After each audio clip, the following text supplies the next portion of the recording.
Alright, so what's up mga ka-investa? So today, we'll have a quick recap on what longs, shorts, and stops are. So I'll go over what they are and some additional information that could be helpful. So execution-wise, Bear actually deep dived on what the executions for these would look like as well as yung different order types you can use nung lesson B ng class number 2. So before we begin, feel ko may mga magtatanong bakit nga ba long and short yung terms na gamit sa trading. So marami kang mababasa online regarding sa origins ng terms na yun. Pero yung prominent explanation is that back in the medieval times, people used tally sticks to record debt. So, bale, ginagawa nila was babaliin nila yung sticks into two pieces. Yung isa was the long side, because yun nga, mahaba siya. Then, the other one was the short side. So, the long side was called the stock and was the advancer of funds or siya yung namimigay ng pera. While the short side was the one who received cash upfront. And as time went by, basically parang inadopt na lang yung terms na to into the market so that now, buying or owning stocks or crypto means that you're long and selling in advance for cash means you're short. So let's start with tackling longs and shorts together. And ano nga ba yung nuances ng isa't isa? So longs are pretty much straightforward. You're basically buying the cryptocurrency. If prices go up, of course masaya ka. Shorts, on the other hand, are more complicated. So for the benefit of those who don't know, basically, being short means you're borrowing the cryptocurrency, you're selling that borrowed cryptocurrency, and then you're buying it back later on. So yung tawag dito sa pagbenta na to is covering short. So basically, pag bumaba yung prices ng cryptocurrency, that's when you make a profit when you're short trading. So ano nga ba yung certain differences that you have to take note of aside from the fact that for longs, you earn money when prices go up and for shorts, you earn money when prices go down. So for longs, aside from being straightforward lang na you're acting as a buyer, having long positions allow you to have uncapped reward potential. So what do I mean by this? So let's say you bought Bitcoin at around $10,000, then you sold at $30,000. So that would have been a net profit of 200% without leverage.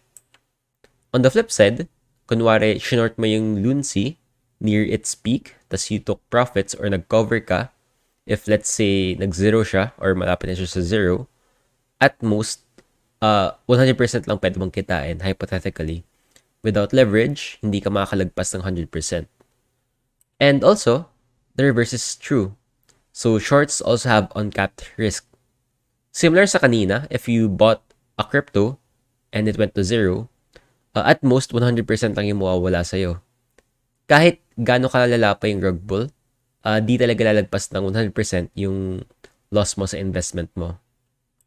But for shorts, let's say if nag-short ka ng Ethereum at $400, tas umakyat siya to 4,000%, magiging 10 times yung loss mo, even without leverage. So, more than what you initially invested. But of course, nowadays, most likely, maliliquidate ka naman beforehand ng broker mo. But this is just to let you know that usually, and especially for trend followers, long positions are generally easier and less complex types of trades. So, one last nuance that I'll be talking about is the short squeeze.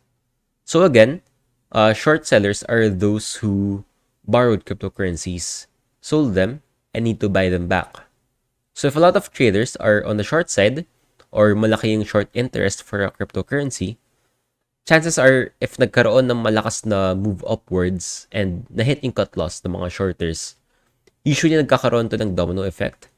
So people scramble to buy the cryptocurrency both by those wanting to go long, so yung people who are pushing demand up, and yung maraming naka-short na kailangan bumili para makakover ng shorts nila, pati sila nagpo-push ng prices pataas. So of course, shorting shouldn't be avoided overall. Sobrang laking tulong talaga nito, especially if we're in a bear market kasi usually these are when short positions shine. However, what you just need to remember is that you need to be intentional with your trades and with your plans if you want to short a cryptocurrency. And lastly, let's talk about stops. So again, Bear discussed all about using stops in a lesson from a previous class. So just to recap, stops are essentially your trigger points for entries and exits. So usually, when traders talk about stops, they often refer to yung stop loss. But stops can also refer to yung trigger mo for a long or short entry.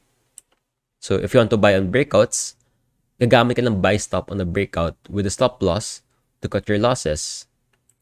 If you want to sell on breakdowns, gagamit ka ng sell stop on a breakdown with, again, a stop loss to cut your losses.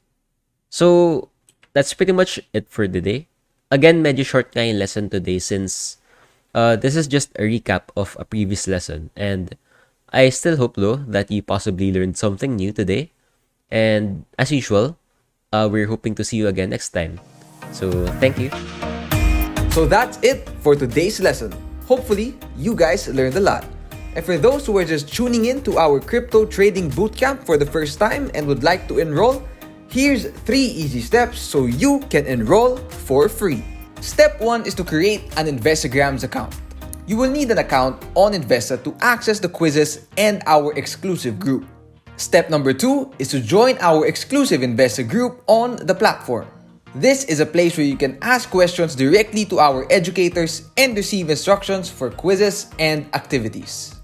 Step number 3, subscribe to our YouTube channel and follow our official Facebook page. All recorded videos of our lessons and important announcements will be posted on these channels.